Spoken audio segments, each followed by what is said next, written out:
Bringing the family back together, bro. Sandro Schmidt! Ich kann es einfach jetzt erzählen. Alright, lass zu. Mir auf den richtigen Weg geleitet hast, auch gezeigt hast, was es heisst, wenn man eine Vision vor dem Auge hat. Ich bin auch richtig stolz, dass du bist. Einfach dein Ding durchziehst. Wenn wir uns wiedersehen, werde ich dir richtig fett eine reinhauen. Hey Sandro, ich find's geil, wie du es machst. Bist stolz auf deine Ziele. Miteinander ist doch einfach am schönsten. Ich hoffe, dir ist bewusst, wo du mich rausgekommen hast. Ich danke dir, Bro. Ich schwöre dir Gott. Das ist «Miteinander», der Podcast mit dem Schmidi. Wenn er jetzt einfach ohne mich macht, aber ist völlig okay. Viel Spaß! Hey und herzlich willkommen zu einer neuen Folge vom «Miteinander» Podcast. Heute wieder mit Special Guest, nämlich... Hi, ich bin Jael. Hoi Jael! Yeah! So, schon richtig cringe angefangen. Geil. Perfekt. Nein, wir sind wieder zurück mit einer neuen Folge. Die letzte ist mega gut bei euch angekommen. Hat mich sehr, sehr gefreut. Aber heute geht es nicht um den Max, sondern heute geht es um die Jael. Genau, yes. Jael, ich weiss nicht, für die Leute, die dich nicht kennen, möchtest du dich schnell vorstellen, schnell von dir erzählen. Also ich glaube mittlerweile wahrscheinlich ziemlich viele Leute kennen dich. Aber einfach so für die Leute, die dich nicht kennen. Genau, ich bin Jael. Ich bin Content Creatorin im Bereich Comedy, im Alltagsmodus und komme aus dem Thurgau. Im Alltagsmodus? Im Alltagsmodus. Aus dem Thurgau? Aus dem Thurgau. Ich bin 25 und es war echt das Landei. So Bauernhof Landei? Ja. Wirklich? Ja. Also, wir haben keine Kühe oder so etwas. Ah, nicht? So Nein. Hühner und so Zeug? Haben wir nicht. Ah, okay, schade. Geschwister habe ich auch. Also ein halb echtes Landei? Ja. Geschwister Also so.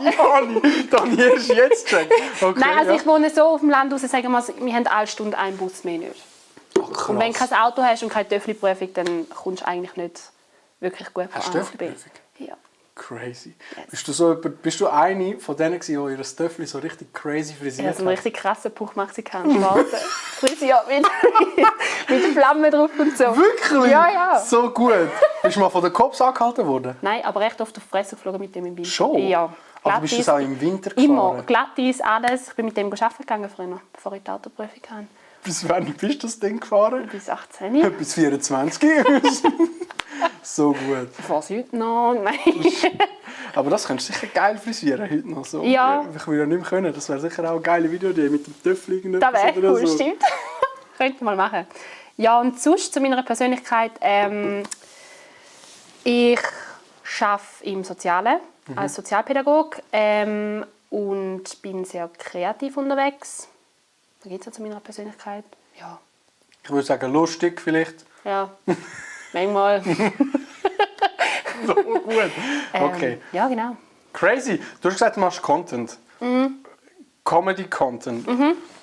Jetzt, das ist ja das Phänomen, das aktuell alle darüber reden. Ja. Du hast mir vorher gesagt, du machst wie lange machst Content? Seit 3,5 Monaten. Okay, das ist krass.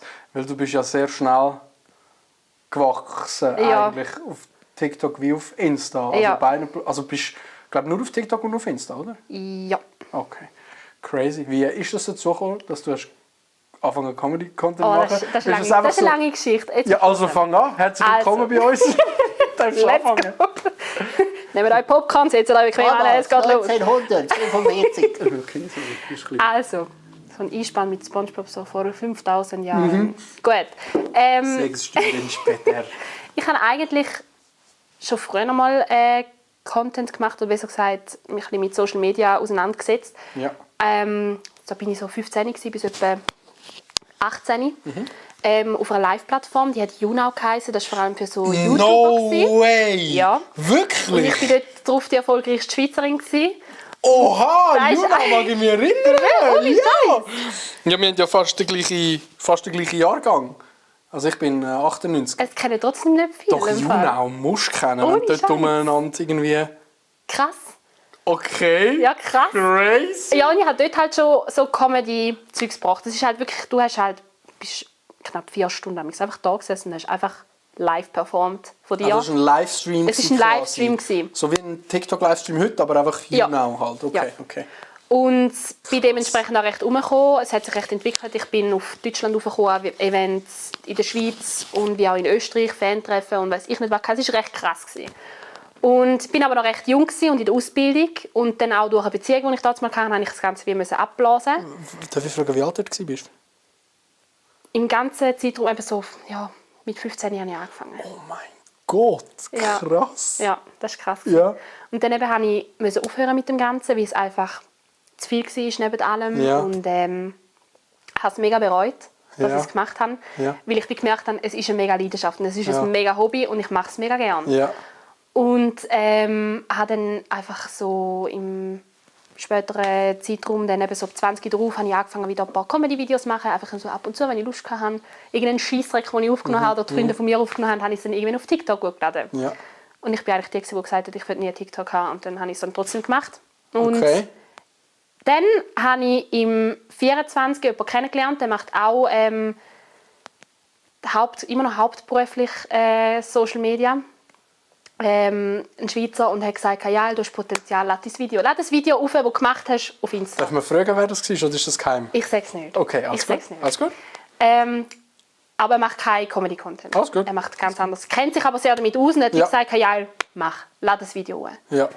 Und ich war in dem Zeitraum so, wow, nein, voll kein Selbstvertrauen, shit, das ist ganz etwas anderes. Deine Chefs, deine alten Chefs, Schulkollegen, alle sehen es. Ja, kenne ich irgendwoher. Und ich gebe mich ja eigentlich sehr preis, wie ich bin in diesen Videos, weil mein Humor ist und so, weil mich ausstrahlt, sehr authentisch halt. Und habe mega Angst gehabt, um den Preis zu geben. Und irgendwann habe ich dann einfach gesagt, weißt du, egal, ich mache. Und dann am 22. November habe ich mein erstes Video. Weißt. Ich weiß es noch, das ist wirklich, und ich habe es mal gemerkt. Und am 22. November habe ich mein erstes Video hochgeladen. Und ich habe mir gedacht, so Augen zu und gedruckt. Ja. Und es hat direkt einen Booming-Effekt gehabt. Von Anfang an. Und es macht so Spaß. Und ich bin ganz so, oh mein Gott, okay. Welcome back. Wow. Voll. Crazy. Und so hat es eigentlich angefangen, ja. Ich habe das nicht gewusst. Mit Juna und so. Ich finde das richtig cool irgendwie. Also damals schon eigentlich so ein bisschen das Flair dafür gehabt, oder eben die Leidenschaft, wie du gesagt hast, aber nachher halt irgendwie aus umständtechnischen Gründen. Wenn man hört, dass noch viel weißt, dass so relativ junge Leute etwas machen, nachher halt Ausbildung, die viel Zeit braucht, oder? Jetzt bei dir ist noch Beziehung, so wie es tönt hat, dass man nachher das so ein bisschen in den Hintergrund gerät und nachher, wenn du mal das Ding durch hast, dann so das Comeback machst, so quasi. Okay.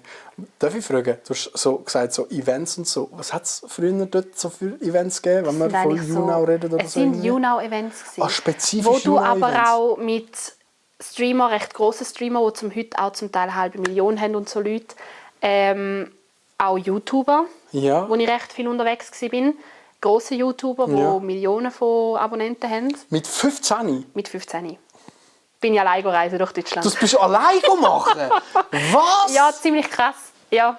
Und es hat, ich weiß nicht, das war meine rebellische Zeit. Ich kann nicht sagen, haben Eltern so nichts gesagt? Oder Mal. Aber dann haben sie gefunden, einfach machen lassen? Sie haben sich auch sehr in Kontakt gesetzt mit diesen Leuten, was natürlich auch mega wichtig ist. Okay, also vor allem meine Mutter hat ein bisschen gewusst, mit wem ich unterwegs bin. Da bin ich auch offen und ehrlich mit ihr. Klar, logisch. Aber dementsprechend, wenn sie gesagt hat, hey, sie hat das Vertrauen in mich, sie lässt mich gehen. Und hatten wir mega krasse Erfahrungen machen in dieser Zeit. Das war echt cool. Also, wow, wie cool. Ja. Du bist mit 15 allein, also YouNow-Event, sich Case lachen. Da, Schmidtnand-Podcast, heard it first. So crazy. Okay. Ja, voll. Okay. Aber jetzt machst du ja nicht so Livestreams, jetzt machst du ja so Kurzvideos. Ja. Würdest du dich sehen im Livestream-Format dann? Oder ich mache es ab und zu noch. Okay. Ab und zu, einfach die TikTok-Livestreams? Genau. Aber nicht so, dass jetzt würdest sagen, du setzt auf Livestreams so wie damals? Nein. Oder hat man auf YouNow auch so? Nein. Ich glaube, hast du keine Videos gepostet, sondern strikt live. Du hast wirklich miteinander können, live gehen, auch das 4. oder das 5. Ja, stimmt, das mag ich mich erinnern. Ja, und hast eigentlich wirklich deinen eigenen Content gebracht. Aber es ist, nein, also sonst die Sachen, die du noch auf Insta gepostet hast oder so, sind einfach so die Videos und Fotos und so. Aber voll geil. Ja. Okay. Gibt es das heute noch, YouNow? Nein. Jetzt nicht mehr? Nein. Also ich muss sagen, die App ist recht in Hintergrund. Also seit du nicht mehr dort warst, haben sie voll abgegeben. Okay, ich gebe es zu. Nein, und jetzt kannst du halt überall live gehen. Es ist so, die App ist so der Anfangsphase Start für alle. Und nachher, jetzt kannst du überall live gehen. Ja. Sind dann auch alle von dieser App weg und in andere Apps reingegangen, um Livestreams zu machen. Und so hat sich das dann aber hat man dort schon Geld verdient mit Ihunau? Ja. Schon? Ja. Okay. Ja. Okay. Ja, ich habe keine Ahnung mehr. Das ist wirklich, ich mag mich erinnern so an das App und Zeug und Sachen und ein bisschen zuschauen, aber nicht so, weißt, präsent, ja. oder? Aber krass. Aber schon dort war mir mega klar, ich mache es so lange, wie ich es gerne machen will. Ja. Und ich habe dann schon eine Partnerschaft angeboten bekommen, um das Geld damit zu verdienen und alles. Aber es war mir nie ums Geld, sondern wirklich ich gewusst, hey, komm heim und ich habe richtig Lust, um jetzt die Leute unterhalten mit einem Livestream. So geil. Und das ist halt schon voll... Ja. Crazy. Und jetzt ein Comeback gemacht. Was hast du denn jetzt? Verfolgst du denn ein Ziel mit dem Content jetzt? Oder tust du einfach machen, weil du Bock hast und Spass hast? Also ich finde es ehrlich gesagt schon krass, wenn ich in diesen 3,5 Monaten jetzt Voll. erreichen darf. Darfst du schnell ausholen? Was hast du in diesen 3,5 Monaten erreicht? Einfach, dass wir auf dem Stand... Kannst du das Mikrofon schnell ein bisschen drehen? Das Ding oben... Ja, andersrum. Jetzt ist es... so? Ja, so. Okay, warte. Weil, ich weiss nicht, ob das jetzt einen Unterschied macht, aber... So? Wir probieren. Ja. Jetzt steht es Ich habe mich auch einfach so schräg gemacht, so, weißt du? So auf der warte. Seite schräg. Ich weiss das nie. Ich habe bei Max schon das Ding gehabt. Ich habe nicht gewusst, ob das... Ich muss mir noch ein Mikrofon zutun. Auf jeden Fall, sorry, genau. Was ich erreicht habe? Also ich habe jetzt ich würde es gross sagen, nächste Woche knacke ich 30'000 Abonnenten auf Insta. Sehr geil. Habe 1 Million Aufrufe beim einen Video gemacht, das ich hochgeladen habe. Habe mega viele Leute kennenlernen. Habe jetzt meine zweite Anfrage bekommen für eine Agentur. Events anfragen und mega viel Geistig, wo ich eingeladen worden bin. Und ich denke so, ich komme dann nämlich wirklich heim und habe also ein Business-Mail halt gemacht, das musst du fast machen, wenn du dann die Anfragen bekommst und alles. Ich komme heim und dann nachher schrecke ich meine Mami an, ich sehe das Handy versichert und schau da, siehst du das? Siehst du es? Und sie liest und sie, boah, krass. Ja, so herzig, ja. Ich mache es eigentlich für den Moment, wenn ich heimkomme und meiner Familie etwas präsentieren kann. Weil sie so, ich weiss nicht, meine Mutter sieht vielleicht so das kleine Mädchen in mir drin, das so Freude hat. Ja. Und mein Bruder auch. Und sie sind so die grössten Supporter, muss ich sagen. Richtig cool. Voll. Hammer. Ja. Haben Sie immer so voll supportet? Schon immer. Auch in dieser rebellischen Zeit? Wo das so ja. Richtig cool. Ja. Das ist mega... Ich finde das, weißt, es gibt ja... Also ich finde das ein mega spannendes Thema. Es gibt ja mega viele Leute, die so einen Support nicht haben. Und egal, wie du es drehen und machen, ich glaube, es macht eben schon so etwas aus, wenn du so einen Support von Anfang an direkt hast, weißt, wo so ein bisschen hinter dir steht. Das ist einfach nochmal die Zusprache, die du hast, wieder, wenn du selber zuerst musst, weißt, dir das erarbeiten. Ja. So. Ja. Darum mega schön zu hören, dass dort auch so von Anfang an der Support oder der Glaube, oder vielleicht nicht der Glaube, aber der Support gleich und dann gemerkt, dass es langsam aufgeht. Ja. Oder ich weiss nicht, wie es bei dir war, oder bei mir war es so, gemerkt, dass es langsam anfängt aufzugehen und dann ist der Support, was gerne quasi bestätigt wurde und hat sich so ein größeren Glauben umgewandelt, ja, sagen wir so. Ja, das stimmt. Richtig cool. Hammer. So crazy einfach, was mit Social Media heutzutage möglich ist. Ich tue immer wieder. Ich liebe das Wort. Ich weiss zum Beispiel auch noch, als ich das erste Mal angesprochen worden bin auf die Videos. Ja, also auf der Straße, oder wie? Ja, es war an einem Fest in Liechtenstein. Und mir ist kurz davor ist mir auch von einem Schweizer Content Creator gesagt worden, der nächste Schritt, der passieren wird, du wirst erkannt auf der Straße. Ja. Ich so, ach komm, nein, sicher nicht. Wenn sie mich ansprechen und so etwas, weißt du so. Und dann bin ich an einer Party, hatte dort Securitas spielen und nachher sind wir in die Menschenmenge rein. Also warte, stopp. Sorry, unterbrech dich. Wie meinst du das? Securitas müssen spielen? Ja, wir haben dort ein bisschen mitgeholfen, sagen wir es so. Aha, ich habe gedacht, du bist verkleidet als Securitas und ich so, what Nein, wir haben ein bisschen mitgeholfen. Ja. Und dann ist einer gekommen, ist neben mir gestanden und dann hat er so gesagt, so, hey, hey, du bist doch Jael.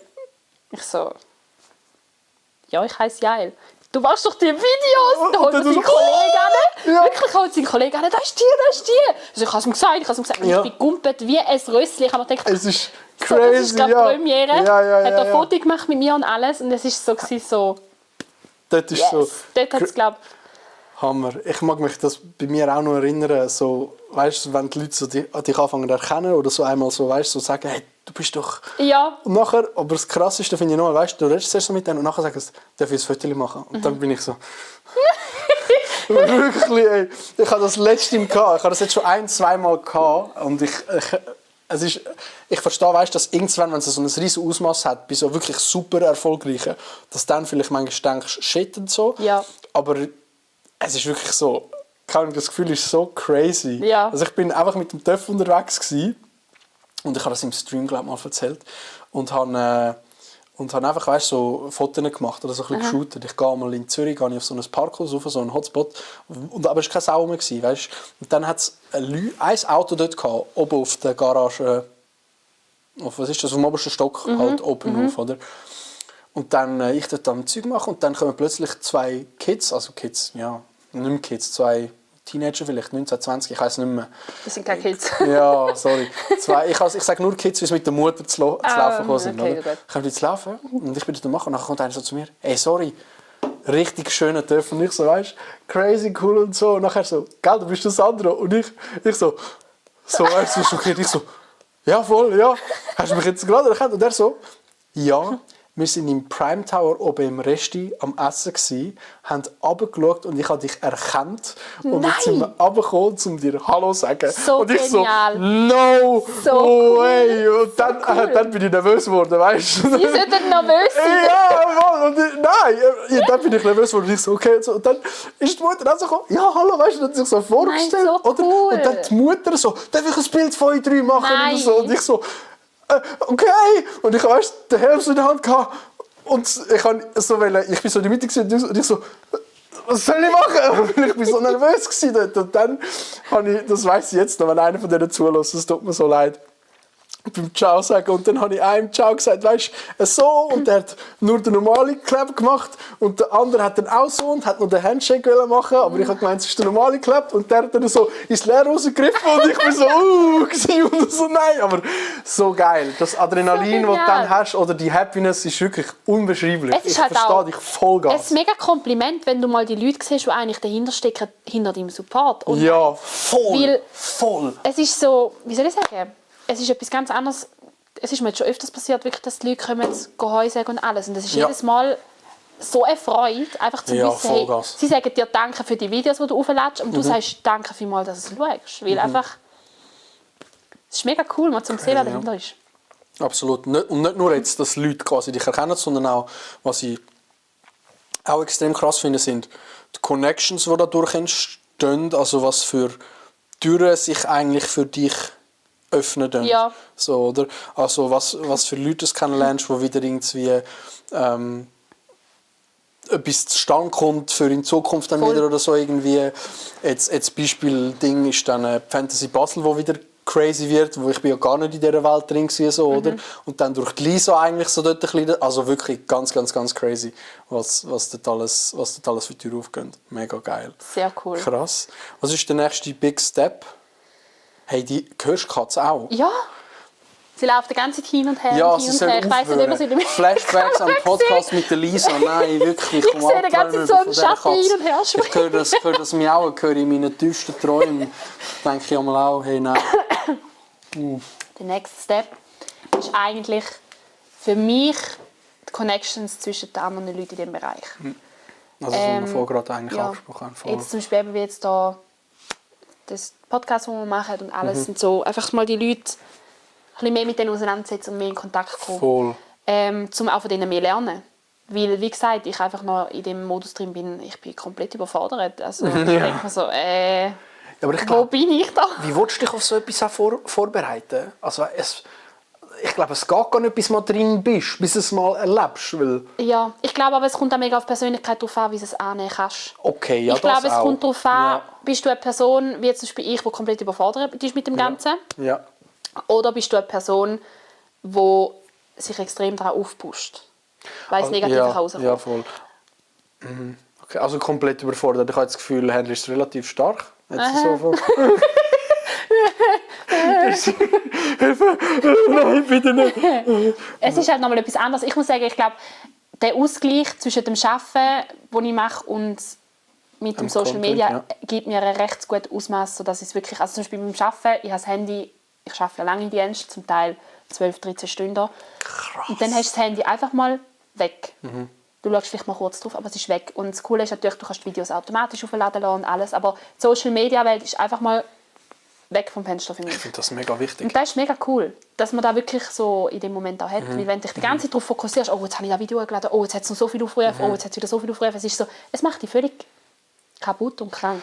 Voll. Das habe ich gerade die letzten 2-3 Wochen habe ich das gemerkt bei mir. Oder? Ich habe ja 1-2 Videos, die sind wirklich gut abgegangen und dann gibt es immer so, ich nenne es Taucher ein bisschen. Ja. Oder? Und ich habe dann zum Teil mega Mühe, also auch wenn ich, das ist eigentlich mega das Paradox und Ironie, auch wenn ich so Content mache, zum Teil die Grösse dahinter zu sehen. Weißt du, was ich meine? So eigentlich wie krass das ist, an welchem Punkt dass man steht, oder? Dass man dann auch anfängt, sich so wie hinterfragen, links und rechts zu schauen, so, muss ich etwas ändern oder nicht, wenn eigentlich das Gescheiteste ist, wenn du einfach weitermachen tust und die Knöpfe nicht ablenken lässt, weil vielleicht ist das nächste Video das, wo wieder Wellen schlägt oder so. Jetzt habe ich sie gehört. Mein Gott, ja, da hinten steht sich, dass sie nicht, ich verstecke mich, dass sie mich nicht sieht. Nein. Ja, aber das habe ich auch, das Selbstzweifelmäßige, wo dann so ein bisschen sich anschleichen tut zum Teil. Das habe ich etwa die auch. Jetzt habe ich es ein bisschen mehr gehabt, das letzte Mal wieder. Und dann brauche ich manchmal einfach so ein bisschen, so, weißt, irgendwie, ich weiss auch nicht, was du in dem Moment machst oder so, aber mir hilft es eigentlich eben, Social Media zum Teil einfach mal weg. Ja, auf jeden Fall. Ich bin nämlich jemand, der dann sehr viel am Handy ist, weißt? Auch, ich bin nicht nur Produzent, sondern ich bin auch Konsument. Ja. Oder? Und das ist eigentlich, ist ja für den Algorithmus ist nicht schlecht, aber ich versuche gleich weniger auf Social Media zu konsumieren. Ja, ich habe mir jetzt so Dinge zu, ich weiß nicht, ob du schon mal gesehen hast oder gehört. Das ist kein Product Placement, aber das nennt sich Brick und das sind so wie Pads, wo du mit dem Handy kannst, du verbinden mit dem Handy und dann tappst du es an und dann sperrt es dein Handy. Und du kannst dein Handy erst wieder entsperren, wenn du wieder an so einen Brick hergehst und einen tappen tust. Und die habe ich jetzt, ich habe es noch nicht installiert, aber das Ziel ist eigentlich, dass ich zum Beispiel hier einen habe, weißt, im Geschäft einen habe und dann, wenn ich in Deep Work Focus Modus gehe, zack, boom, Handy irgendwie in ein anderes Zimmer legen oder so, und dann, wenn ich das Handy gehe, ich komme keine Notifications nicht über, es ist blockiert, ich muss zuerst wieder zu so einem Ding laufen, einfach die Überwindung ist grösser, weil vielleicht kennst du das, wenn du gerade am Handy bist, wieder Nachricht gelesen hast, nur schnell auf Insta schauen. Nur schnell auf Insta schauen. Nur schnell auf TikTok schauen. Und das ist eben das, wo dann am Schluss bist, dann eine halbe Stunde plötzlich wieder am Umscrollen oder so. Das passiert so schnell. Ja. Und nach einer halben Stunde denkst du, ich kann eigentlich gar nicht das Handy wählen. Und es ist dann so, voll, genau. Und das ist es. Und als Content Creator ist es dann nochmal etwas anderes, weil du bist viel mehr am Handy. Viel mehr. Also ich komme manchmal Meldungen über auf meinem Handy von der ganzen Handynutzung. Und ich denke mir so, das ist einfach zu viel. Das ist einfach nicht gut. Aber eben darum bin ich froh, kann ich es beim Arbeiten einfach mal weglegen. Du darfst es auch nicht haben beim Arbeiten. Und das ist einfach mega cool. Das ist cool. Voll. Yes. Das ist so ein Social Media Detox während dem Arbeiten. Aber du schaffst 12 Stunden am Stück, hast du gesagt? Zum Teil, ja. Hast du keine Pause? Ja, mal schon. Aber nicht so. Okay, aber nicht so à la Mittagspause, Stunde 1,5, sondern... Die tust du selber einteilen vom Tag. Okay, du hast so und so viel Pause, wie du es gut hast, aber du kannst das selber einteilen, je nach Gemüse. Erzähl uns von deinem Job, was machst du genau? Sozialpädagogin? Ich arbeite mit Kindern und Jugendlichen. Oh, wie cool. In einem Wohnheim, ja. Und du bist eigentlich selber noch ein Kind, du passt dort voll rein. Okay, richtig cool. Ja, voll. Das hast du Ausbildung auch in diesem Bereich gemacht? Und jetzt... Nein, die Ausbildung habe ich als Kleinkinderzieherin gemacht. Also als VB. Ja. Sorry, das war Spaß. Das kannst du nicht nochmal bringen. Okay, nein, ich mache Spaß. Und ich habe die Ausbildung in einer Kita gemacht. Dort habe ich dann eben nachher aufgehört mit Social Media, weil ich einfach gemerkt habe, wegen der Ausbildung, es ist einfach zu viel nebenbei. Kritisch, ja. Ich glaube, ich hätte es schon handeln können, aber in dem Moment, in meiner Entwicklung, habe ich es nicht können. So wie ich war, in dem Alter auch. Dann habe ich mal in St. Gallen geschafft, mal in Frauenfeld geschafft, dann habe ich recht lange wieder zu Thurgau geschafft, habe dann auch recht viel, also ich habe glaube 5 Gruppen geleitet, 4 Spielgruppen und einen Hort dazu. Also bist du eigentlich so ein bisschen Fähnchenführerin gewesen? Genau, ja. Also alle hinten drin im Entenmarsch. Und dann irgendwie habe ich gemerkt, hey, ich komme nicht weiter, ich muss mich persönlich weiterentwickeln, wie auch beruflich. Geil. Und dann hat es mega viel gebraucht, um zu wissen, was will ich. Weil wenn ich mich jetzt entscheide, dann muss ich das noch auch machen. Ich hatte die Entscheidung zwischen der Polizeischule, das Militär oder Sozialpädagoge. Und krass, komplett verschiedene Welten. Komplett etwas anderes. Ja. Und dann habe ich dann einen Kollegen von mir, der arbeitet auch im gleichen Geschäft wie ich. Und dann bin ich eigentlich auf ihn gekommen. Und habe dann gemerkt, hey, das ist eigentlich die perfekte Möglichkeit, um mich weiterzuentwickeln. Weil, wie soll ich sagen, es fordert dich nochmal mehr in der persönlichen Entwicklung. Genau. Krass. Jetzt mal schauen, ja, Okay, krass. wie es kommt. Crazy. Woher kommt das so? Ich würde Militär und Polizei tue ich so ein bisschen, nicht, es ist ja nicht ganz gleich, aber ich tue es jetzt eher zueinander zustellen als Sozialpädagogin so. Aber Militär hast du nicht gemacht jetzt? Nein. Okay. Wie ist das gekommen, Polizei, Militär? Das ist ja ganz etwas anderes als Sozial. Das hat mich schon immer gereizt. Fasziniert, Das hat mich schon immer gereizt. Crazy. Ich weiss nicht warum. Ja. Ich bin immer die Person, die es gerne nicht machen wollte. Aber ich glaube, ich hatte Angst vor der Sportprüfung. Schon? Ja. Echt?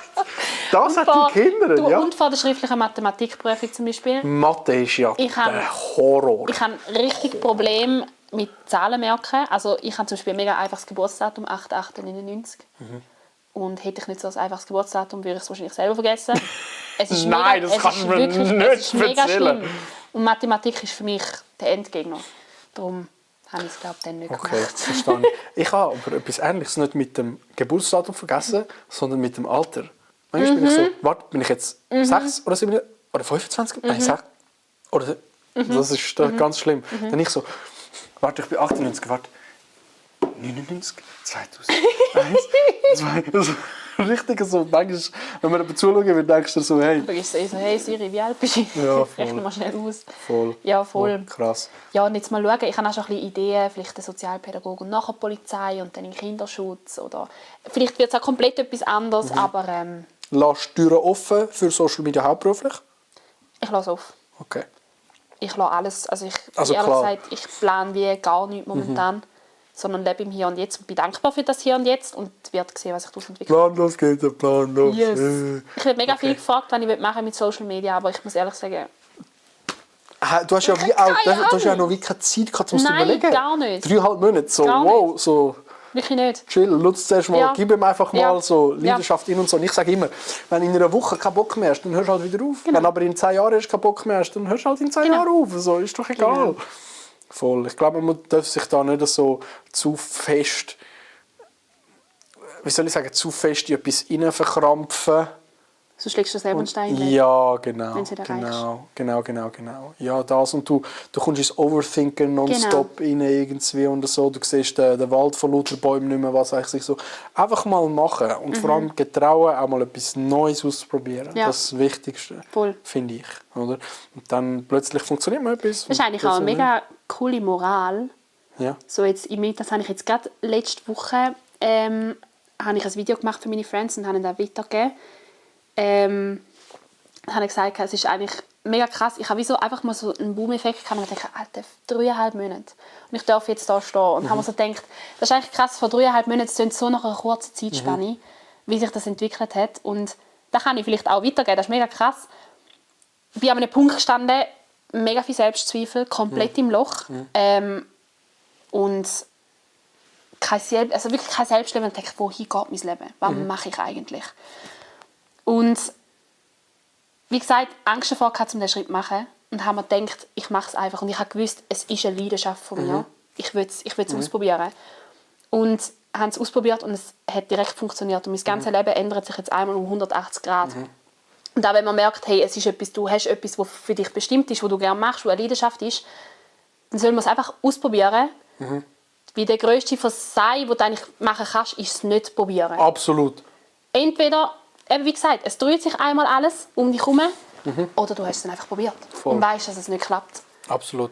Finde ich krass. Sehr schön gesagt. Darf ich eine kritische Frage stellen? Ja. Eine spannende kritische Frage. Denkst du, die Selbstsicherheit oder der Selbstzweifel ist weggegangen aufgrund von der Anerkennung, die du bekommen hast für deine Nein. Arbeit? Oder weil Nein. du selber in der Leidenschaft aufgegangen bist und gemerkt hast, das ist mein Ding? Wahrscheinlich mehr da. Mehr da? Mehr da. Habe ich mich wieder ein bisschen selber gefunden. Nicht aus der Anerkennung heraus, was die Leute gesagt haben zu meinen Videos. Weil am Anfang, als ich angefangen habe mit den Videos, hat man es mir zum Beispiel auch komplett nicht angesehen. Ich habe wirklich lange gebraucht, bis ich aus dem Loch rausgekommen bin. Aber habe trotzdem weitergemacht. Und irgendwann habe ich gemerkt, hey, es macht mir so Spass. Und es hat wirklich einen langen Prozess gebraucht, bis ich gemerkt habe, so, doch, das bin ich. Und Sorry, ich habe wieder, ja! Sorry, nein, der Moment ist so gut. Hure Katze da hinten. Sorry. Ich so die Katze gerade wieder reinschissen. So, da kann man grinsen. Ja, sorry. Ja, Ich habe es eigentlich schon gesagt. Nein! Der Moment ist kaputt gegangen! Okay, alles gut. Nein, easy. Ja, aber ist echt so. Richtig, richtig schön. Richtig so eine crazy, so eine Selbstentwicklungsjourney, die du eigentlich so ein bisschen in diesem Weg gemacht hast. Ich weiss nicht, ob eben, mal einen anderen Podcast hörst, aber wenn ich das so mache, tut es mir leid. Ich bin immer da am Fällen, wenn du so fleischig so einmal so ins Feld durch. Richtig crazy. Okay, sehr, sehr, sehr geil. Ich muss schnell einen Check machen bei der Kamera, ob alles noch läuft. Ob alles noch on ist. Perfekt. Check. Richtig. 1, 2, 3. Check, Mike, check. Yo. Crazy.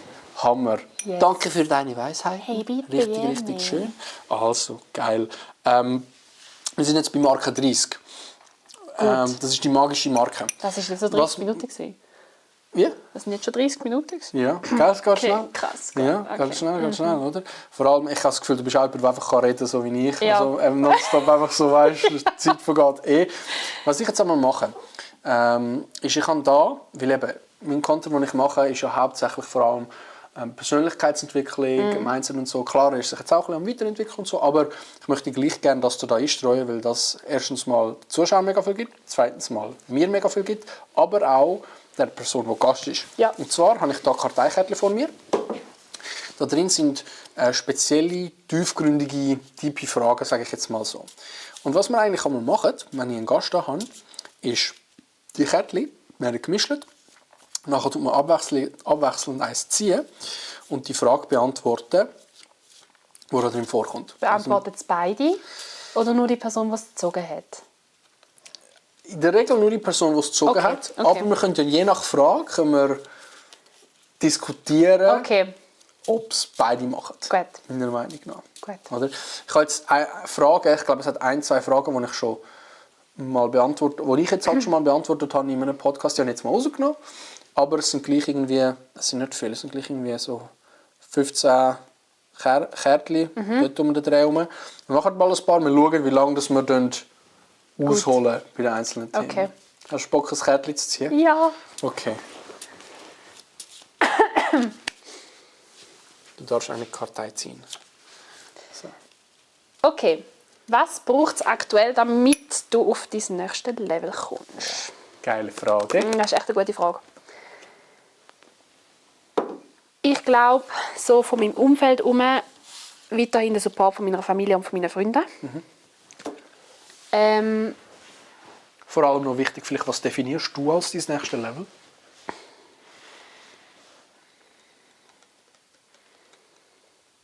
Das ist noch eine schwierige Frage, Das ist noch schwierig. Weil du musst ja wissen, also wie das weiterkommt, ist sein, aber du musst ja wissen, wo das du willst, irgendwie ein bisschen. Aber gleich willst du dich ja nicht festlegen, zu fest, sondern willst du einfach machen können. Ich glaube, in dem Punkt, ich bin jetzt schon noch, wo ich muss sagen, ich schaue recht auf Zahlen. Jetzt zum Beispiel so Thema Social Media, blöd gesagt, schaue ich recht auf Zahlen, wie viel habe ich und so, zieht es mein Loch runter. Dass ich einfach machen kann und es ist mir einfach egal. Dass ich so viel Frieden habe. Meinst du, das wirst du jemals haben, dass es dir wirklich egal ist? Ich glaube nicht. Es darf nicht einfach komplett egal sein, weil sonst steckst du nicht die gleiche Liebe drin vielleicht. Aber ich weiss, dass du meinst, einfach, dass unabhängig vom Ergebnis, ja, nicht ganz unabhängig vom Ergebnis, aber natürlich können sagen, zu wissen, dass du einfach das Beste drin gesteckt hast, so. Und dass es dann genau so kommt, wie es halt quasi kommen muss, so ein bisschen in dem Stil. Ja. Okay. Und was braucht es für das? Eigentlich eben die Anerkennung von meinen Nächsten, würde ich sagen. Die Unterstützung. Nicht tagtäglich. Ja. Aber auch eine Schulter, wo ich mich voll blöd gesagt anlehnen kann, mit denen schwätzen drüber. Okay. Crazy, Hammer. Denkst du, es gibt auch etwas, was du selber könntest machen, dass du dann aufs nächste Level kommst? Wo jetzt du, wie soll ich sagen, bewusst selber kannst beeinflussen? Wo du sagst, vielleicht dort habe ich Verbesserungspotenzial vielleicht oder so irgendwie etwas, oder wo du selber vielleicht weißt, hey, an dem möchte ich arbeiten aktuell und ich weiss, das wird mich vorwärts bringen oder so irgendwie. Ich kann noch ein Beispiel machen bei mir, weil ich das weiss gerade. Bei mir ist es Organisation ziemlich sicher. Ich bin manchmal sehr nicht unorganisiert, sondern oder ein bisschen zu Hals über Kopf, weißt so. Ich tue mir zu wenig Gedanken zuerst zum Teil machen, sondern ich gehe einfach rein und dann, weil es so viel ist, dann bleibt ein bisschen Zeug liegen und dann muss ich dem nach aufräumen, nenne ich es jetzt mal. So, dass ich mir dort eine bessere Struktur setze, zum Beispiel, dass ich weiss, ich kann effizienter vorgehen. Das ist zum Beispiel etwas, was ich aktuell versuche, daran zu arbeiten. Die Leute, die mir zuschauen, die wissen das ein bisschen wie wo was, aber das ist so ein Punkt, den ich aktuell versuche zu verbessern. Hast du auch irgendwie etwas in die Richtung? Oder ja, weißt, also eigentlich oder auch das Vertrauen in mich selber. Ja. Wenn mir jetzt gerade zum Beispiel ein Blitzgedanke, der mir aufgefallen ist, da wissen auch viele Leute nicht, ich bin zum Beispiel christlich aufgewachsen. Und ich bin jetzt kein Kirchengänger oder so etwas, gar nicht. Aber ein bisschen zurück zu dem, was mir eigentlich recht hilft, den Stress und die Angst loszulassen und einfach eben auf mich selber zu vertrauen, dass ich das schaffe. Und Sachen kann erreichen, die ich will. Ja. Cool. Oh, okay. Cool. Ja, ist doch schön. Ist schön. Selbstvertrauen. Aber es ist eine schwierige Frage. Aber ich hätte jetzt gesagt... Es wäre nicht einfacher, glaube ich. Ich liebe immer so tiefe Fragen. Es ist so gut. Du darfst mischeln. Ich habe mir mal so ein Deck auch kaufen. Wäre zwar auf Englisch gewesen, aber es sind auch recht deep talky Fragen. Und dann nachher im Sommer machst du so ein Feuerchen. Es gibt zwei Leute auf Insta, das sind Zwillinge. Oder ich glaube, es sind sogar Drillinge, aber Zwillinge. Und der eine hat aber so ein bisschen, ich weiß nicht, ob er etwas gehabt hat, dass er ein Geburtsgebrechen oder irgendwie etwas oder so. Und die haben einen Account, wo sie so Mindset-Zeug machen. Und dann so einen Insta-Account, den nennen sie «To Achieve You». Und das ist ein Game, das sie gegründet haben, mit so tiefgründigen Fragen, wo das Ziel ist, dass du mit Stranger das Spiel kannst oder einfach mit Leuten das Spiel kannst spielen, dass du eine bessere Connection hast. Mega geil. Das ist voll cool. Und so etwas würde ich eben gerne mal auf Schweizerdeutsch machen. Ja. Und das wäre nämlich das Schmitti-Game oder so irgendwie. Also der Name ist ein bisschen lame. Oder wie so eine ziehen sogar. Ja, ich denke, ich mache es ein bisschen anders. Okay. Gibt es ein Gefühl, das du vermisst? Ja. Und das ist mega krass. Ich glaube, ich kann die Karte ziehen. Ich habe gerade die letzten Tage... Kennst du das, wenn du so Nostalgie-Videos hast auf deinem Feed? So only 90s oder 2000 kids remember this song and stuff. Und ich habe jetzt genau in den letzten Tagen, sogar vorher, bevor du gekommen bist, habe ich einen Song auf Dauerschleife. Und ich bin ein mega YouTube-Kind. Also ich bin nicht mit Netflix groß geworden und Serien, also Super RTL, aber YouTube war mein Ding. Und früher war die Phase, wo jeder YouTuber so seinen Intro-Song hatte. Und das ist meistens so ein Dubstep irgendwie so Remix. Und da gibt es eine Marke, die kennen wahrscheinlich nur ganz wenig, die nennt sich Monster Cat. Und das ist so ein Logo, das ist schwarz mit einem weißen Hintergrund.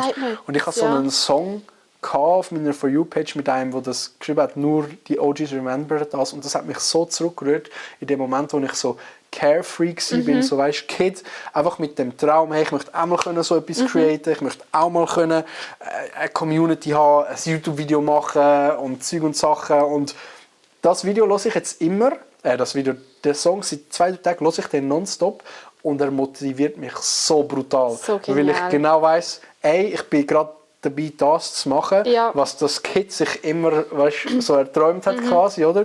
Und das Gefühl von damals, das vermisse ich ein bisschen. Ja. Nicht, dass ich sage, ich vermisse es negativ, sondern eher so im Positiven. Eben, es spornt mich richtig an. Kannst du ein altes Parfüm für holen von früher noch einmal mitgeben?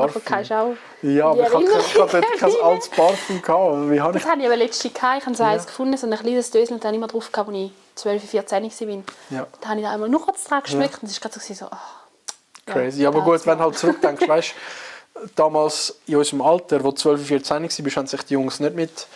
Das war noch das Alter, wo die Buben sich mit Pokémon und so... Also, weißt, heute ist es ein bisschen anders in der Zeit. Dort haben wir auch noch nicht unbedingt das Handy oder so gehabt, sondern bist raus oder bist beim anderen Leute.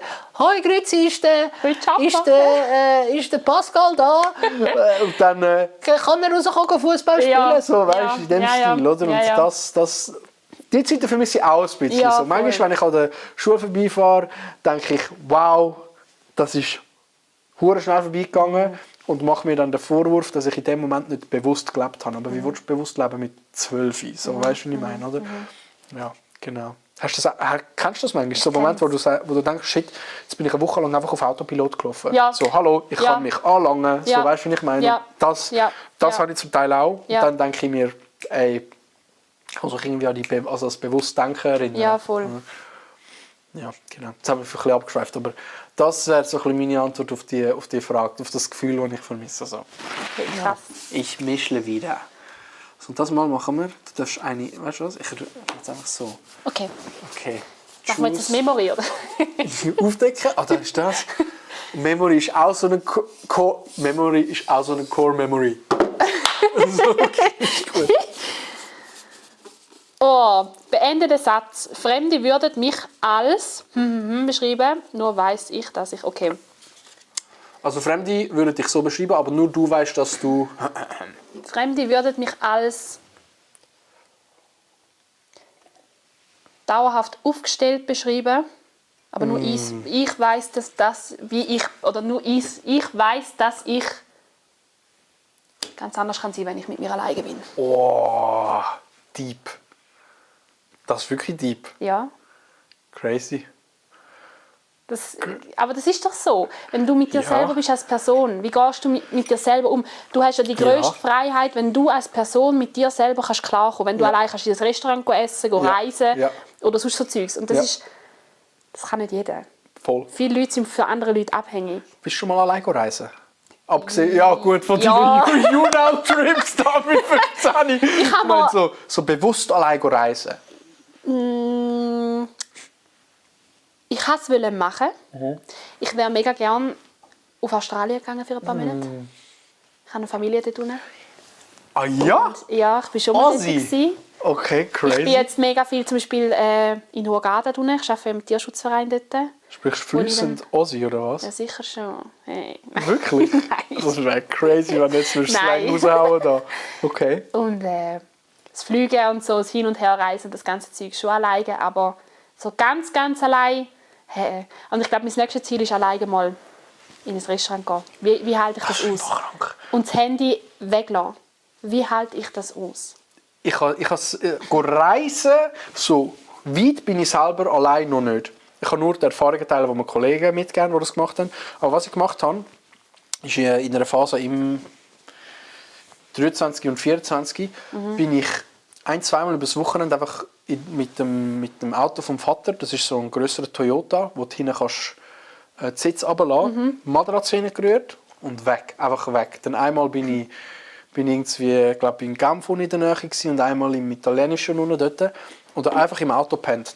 2 Nächte, so von cool. Freitag bis Sonntag. Und einfach mir gesagt, das Handy, das bleibt jetzt gar nicht dabei gehabt, auf Flugmodus und das lange nicht an und dann allein den ganzen Tag. Und dann merkst du plötzlich, wie viel Zeit du eigentlich hast. Dann weißt du, allein ins Resti, allein an den See gehockt, allein spazieren und so.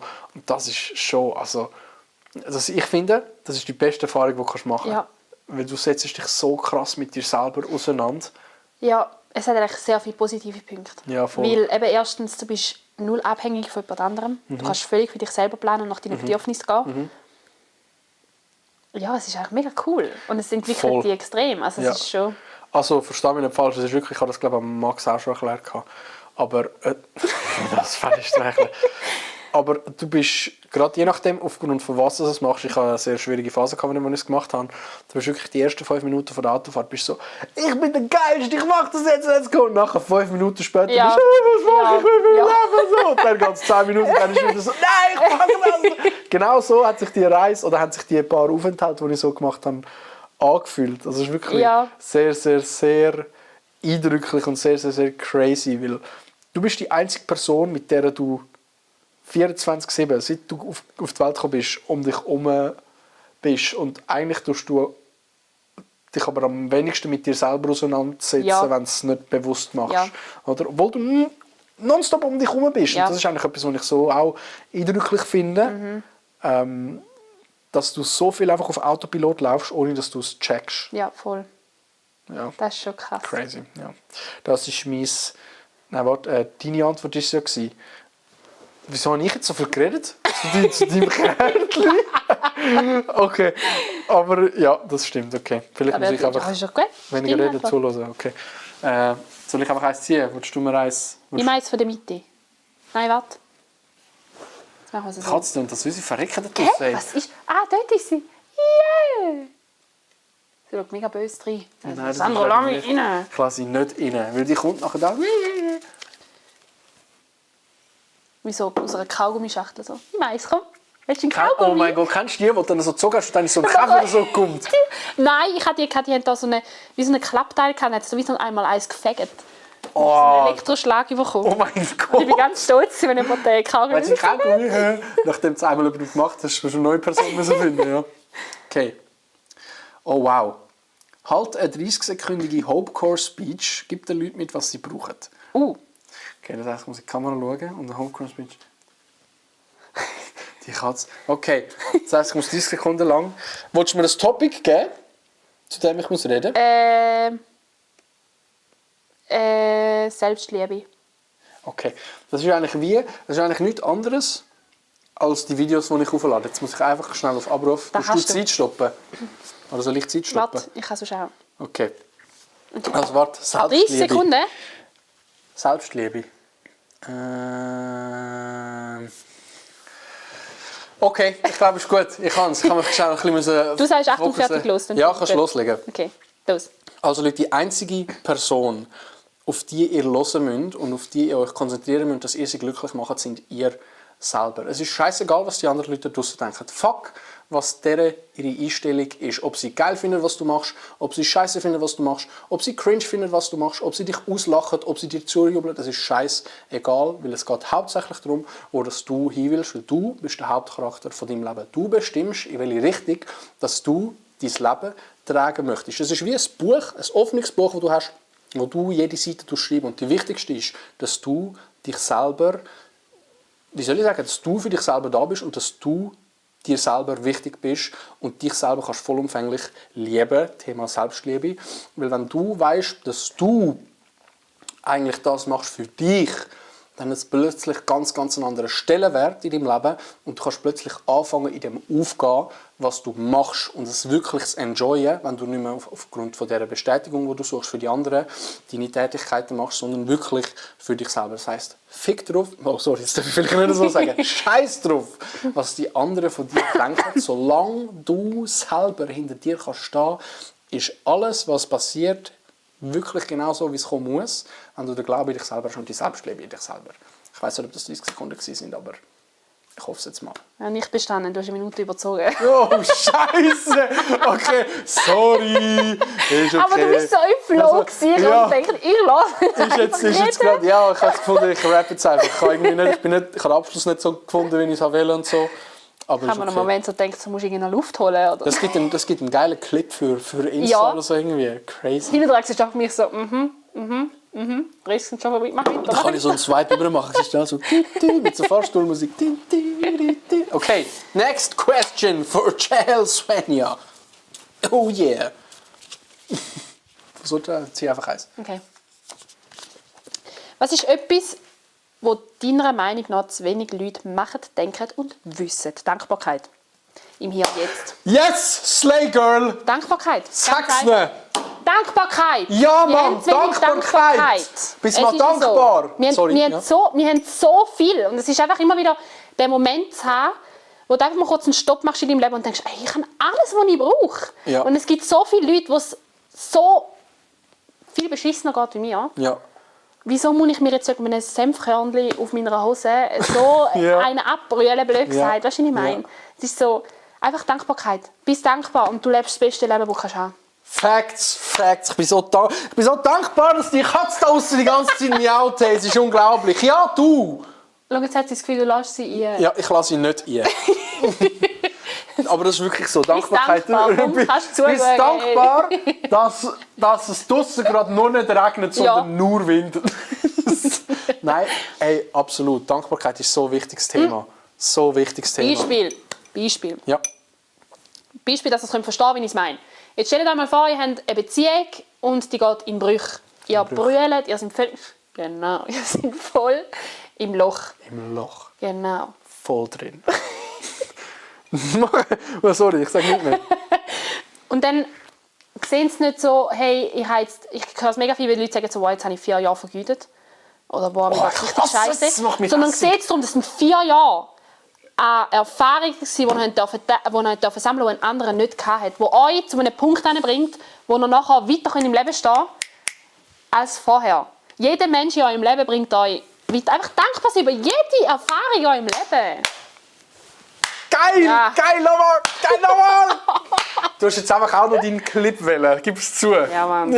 Ja, Mann. Ja, Noch den eben. Perfekt. Ja, voll im Loch. Sehe ich nachher raus.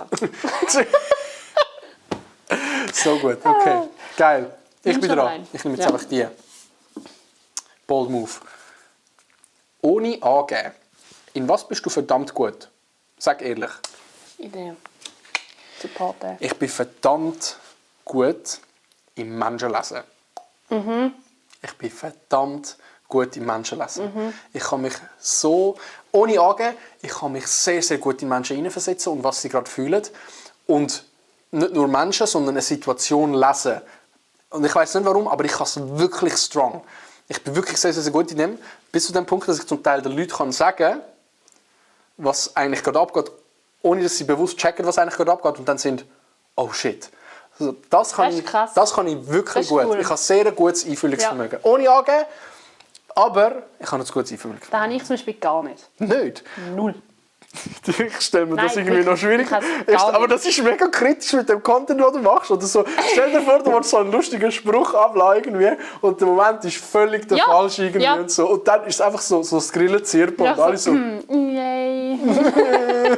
Sorry. Nein, das hätte ich auch mega gerne, aber ich habe zum Beispiel mega Mühe, Menschen lesen. Auch nach jeder Erfahrung. Hätte ich immer wieder mal. Weil ich sehr ein naiver Mensch bin und immer das Gute in einem Menschen. Aber naiv bin ich auch, das mache ich auch. Trotzdem kann ich es gut lesen. Nein, aber ich kann es nicht. Okay. Aber cool. Was ist etwas, was denn du gut kannst? Mario Kart spielen. Glaubst du selber nicht, dass du mich heute auseinander nimmst in Mario Kart?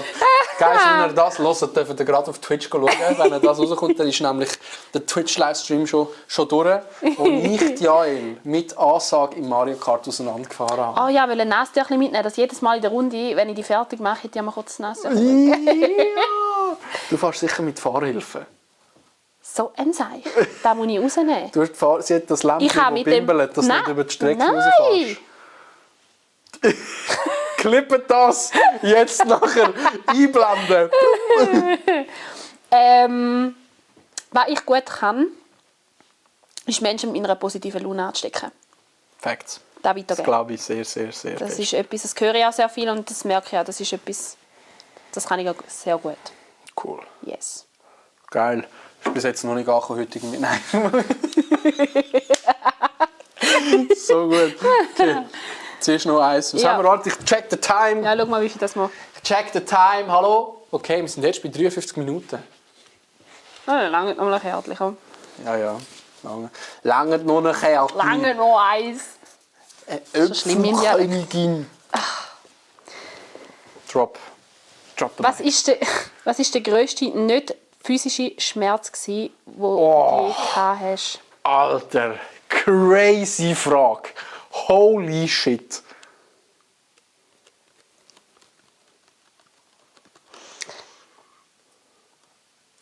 Boah. Das ist heavy. Das ist heavy. Die ist fies. Ich glaube, Das ist fies. gut, Wenn du es formulieren möchtest. warte schnell, lass mich überlegen. Ja, ich kann überlegen, in dieser Zeit unterhalte ich unsere Leute. Also, liebe Leute, geht gerne mal abchecken auf Instagram. 3 Sekunden ist die 3 Sekunden. 3 Sekunden, okay.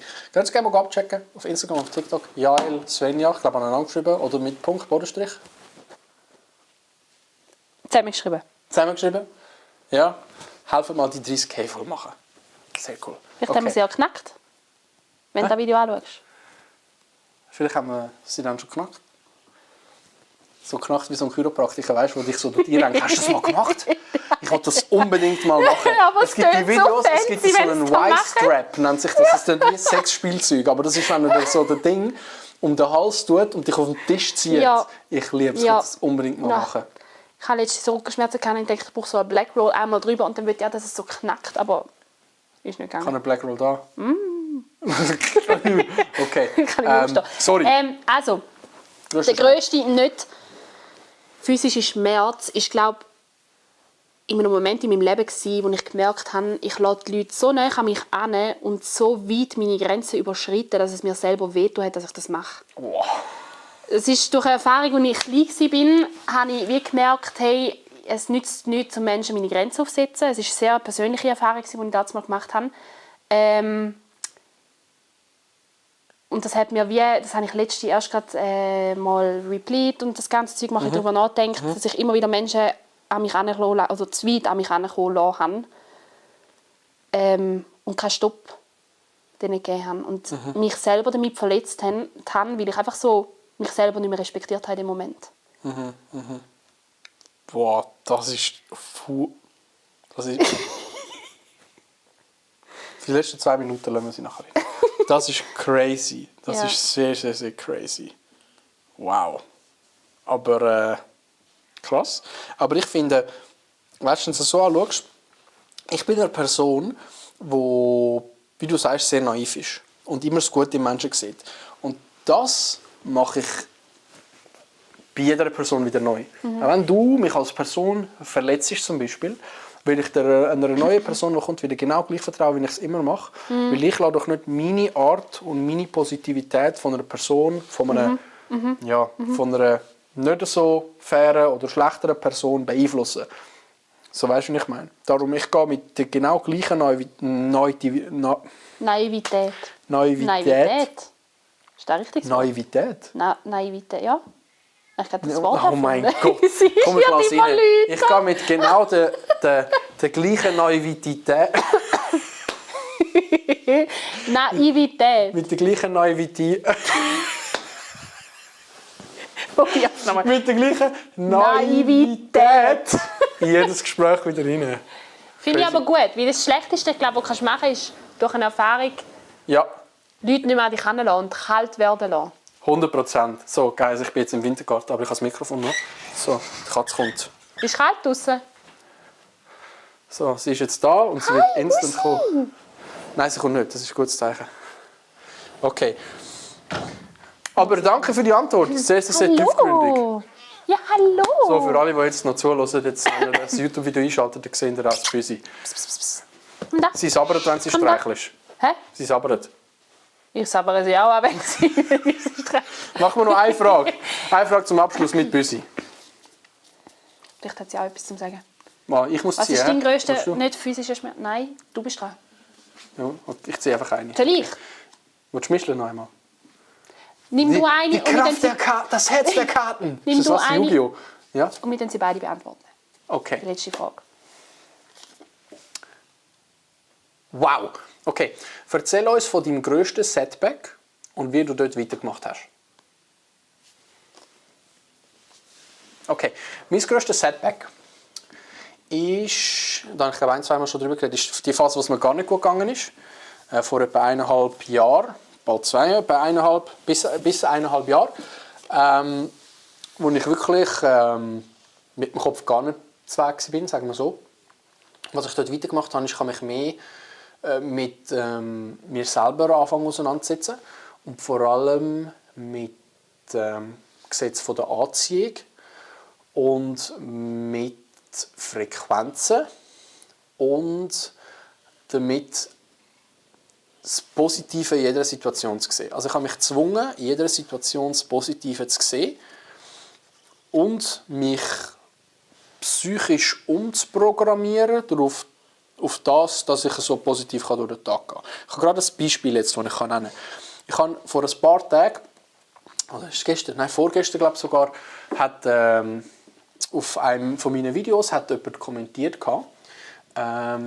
wo sagt, es geht nicht, es funktioniert einfach nicht, es ist schlecht. Und ich gesagt habe, hey, versuch mal eine positive Ansicht zu haben zu dem Ganzen. Die Person hat gesagt, du hast keine Ahnung, Zeug und Sachen und so, ich kann nicht, es geht nicht und so. Und dann habe ich zurückgeantwortet mit, ich glaube, genau das ist das Problem, dass du dir es nicht mal selber erlaubst, nur mal zu versuchen. Oder? Und das habe ich damals gemacht. Ich habe einfach versucht, das Positive zu sehen. Ich habe angefangen zu affirmieren. Ich habe angefangen, Glauben zu haben, in dass alles genau so passiert, wie es passieren muss. Und dass nichts... Ich habe so einen schönen Spruch gelesen. das Leben fängt dann an, richtig Sinn ergeben, ab dann, wenn du glaubst, dass alles, was dir passiert, auch dir passieren muss, dass du dort hinkommst, wo du hinkommen willst. Das heisst, alles Negative, wie du vorher gesagt hast, formt dich eigentlich, dass du dort hinkommst, wo du hingehörst. Und dieser Leitsatz hat mich mega bewegt, auch in dieser Zeit. Und auch immer noch, weil ich glaube, alles, was mir passiert, passiert aus einem Grund. Ich weiss nicht, was für einen Grund, aber es passiert aus einem Grund. Es gibt alles Sinn. Genau. Oder nein, es muss auch nicht immer unbedingt Sinn ergeben, aber es hat einen Grund. So, weißt du, ich meine, es wird zu einem Punkt kommen, wo du wirst zurückschauen und sagen, okay, ja. Und genau das ist so ein bisschen das, was ich gemacht habe in der Zeit, wo es mir nicht so gut gegangen ist, wo mich eigentlich dazu geholt hat, würde ich jetzt sagen. Wo mich auch geformt hat zu der Person, die ich heute bin. So. Und bei dir? Bei mir ist es eigentlich auch mal eine recht tiefe Phase, in der ich war, recht lang. Ich habe es recht lange nicht gemerkt, wie es mir gegangen ist. Aber so unterbewusst, also nicht unterbewusst, du hast einfach nicht gecheckt. Das ist so eine, ja. Nein, ich habe es nicht gecheckt, wie es mir geht. Also ich habe das Loch, in dem ich gelebt habe, wie zu meinem Alltag gemacht. Ja. Und irgendwann, ich weiß nicht wie, aber irgendwann hat es einen Klick-Effekt bei mir gegeben und ich habe gemerkt, mir geht es nicht gut. Ja. Und dann habe ich angefangen, die Leute an mich heranzukommen. Also ich habe jeden weggestoßen in dieser Phase, habe das Gefühl, ich schaffe das alleine, mein ganzes Umfeld, mein Leben und alles und so. Und habe ihnen gemerkt, dass es nicht geht. Ich bringe mich nicht dort raus. Und habe dann wie die Leute wieder an mich herankommen lassen, habe ihnen auch um Hilfe gebeten, haben mich geöffnet, haben darüber geredet und das ganze Zeug und habe mich so eigentlich wieder daraus rausgerettet. Voll. Crazy. Yes. Crazy. Was wir da heute besprechen, hey Leute, meine Freunde von heute, mit dem Büssi sogar. Willst du auch noch etwas dazu sagen? Achtung, jetzt sabbert sie dann das Ding voll. Ich glaube, sie schaut einfach herzig rein. Das ist gerade ein schöner Abschluss für den Podcast. Genau. Hey, krass. Also ich finde, wir haben richtig coole Themen besprochen. Richtig tiefgründig. Danke vielmals. Hast du dich auch geöffnet in dem Podcast? Oder? Das ist natürlich auch keine Selbstverständlichkeit. Die letzte Minute gehört immer am Gast. Das heisst, du darfst gerne noch etwas sagen. Ich mache noch schnell mein Seich zu Ende. Danke vielmals für den Nonstop-Support, den wir haben. Für jeden, der das hört oder schauen tut oder irgendwie einem Kollegen weiterschickt, wenn er sagt, hey, da hat es vielleicht etwas drin, was du gerade brauchen kannst. Im Endeffekt ist genau das Ziel, dass wir können natürlich mit dem auch ein bisschen einen Hafen bieten für einfach Leute, die vielleicht gerade irgend so etwas brauchen, aber natürlich auch zur Unterhaltung und um sich gegenseitig ein bisschen Shit haken oder so ein bisschen lustig haben oder so. Danke vielmals und dann gehört die letzte Minute der Joel. Wenn ich eigentlich euch auf den Weg mitgeben, egal in welcher Verfassung oder welchem Punkt ihr gerade in eurem Leben steht, es hat alles seinen Grund. Und es muss alles so sein, wie es ist. Und wie wir es vorher schon gesagt haben, sehen es positiv. Sehen es positiv, sind glücklich, sind dankbar. Und ja. Gibt es noch schnell ein Shoutout? Ein Shoutout? Wie ein Shoutout? Wie soll ich sagen? Ja, Svenja auf Insta und auf TikTok. Folgen wir nicht. Ja, folgen dir nicht? Ja, Svenja auf TikTok und auf Insta, beides. Yes. Das war es. Vielen Dank, habt ihr eingeschaltet. Peace out. Love you, bro.